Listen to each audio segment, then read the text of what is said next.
Ano ang PhilHealth Konsultasyong Sulit at Tama o PhilHealth Konsulta Package?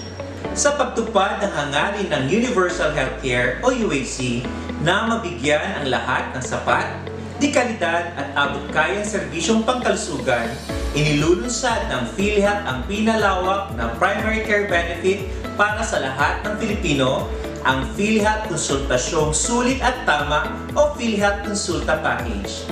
Layunin ng PhilHealth Konsulta na makatulong upang mapangalagaan ang kalusugan ng lahat ng Pilipino, makaiwas sa pagkakaroon ng malubhang karamdaman, makaiwas sa komplikasyon sa pamamagitan ng maagap na pagtukoy sa sakit at paunang lunas, at makapagbigay ng piling gamot na abot kaya. Sa PhilHealth Konsulta, ang bawat Pilipino ay nakarehistro sa kanyang konsulta provider na kanyang napili kung saan siya'y makaka-avail ng konsultasyon, health versus screening and assessment, mga piling laboratory at diagnostic test, piling gamot at medisina. Para itong may sakatuparan, kailangan magkaroon ng PhilHealth Accredited Consulta Facilities at doktor na siyang magbibigay ng mga serbisyong ito. Maaari mag-apply ng accreditation ang mga health facilities, pati mga outpatient medical clinics, pampubliko man o pribado bilang konsulta provider.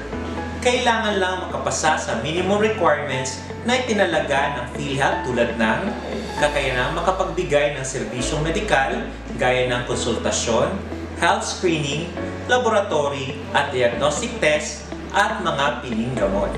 Makapasa sa technical standard na itinakda ng PhilHealth gaya ng pagkakaroon ng malinis at maliwalas na pasilidad, sapat na kagamitan, laboratorio at iba pa. May PhilHealth Certified EMR na compliant sa konsulta specifications, makapagbasa ng documentary requirements at makapagbayad ng accreditation fee sa pinakamalapit na PhilHealth office. Narito ang listahan ng serbisyo at benepisyong nararapat ibigay ng isang konsulta provider.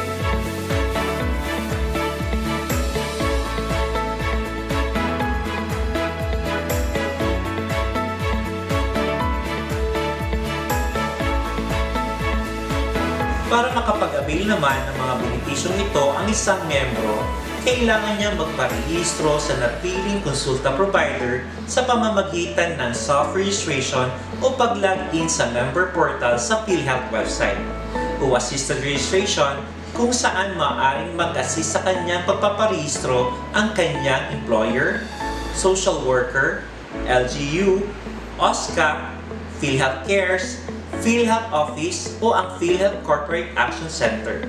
Sa oras ng availment, kailangan lang ng miyembro na makakuha ng Authorization Transaction Code o ATC mula sa aliman sa mga sinusunod: member portal sa PhilHealth website, PhilHealth Office, PhilHealth Cares o sa hotline ng PhilHealth Corporate Action Center. Ibibigay lamang ang ATC na ito sa konsulta provider at maaari nang magpakonsulta. Kung ang membro ay walang kakayahan makakuha ng ATC, maaari namang dumiretso sa isang konsulta provider at magpakuha na lang ng litrato sa napiling konsulta provider at maaari nang magpakonsulta.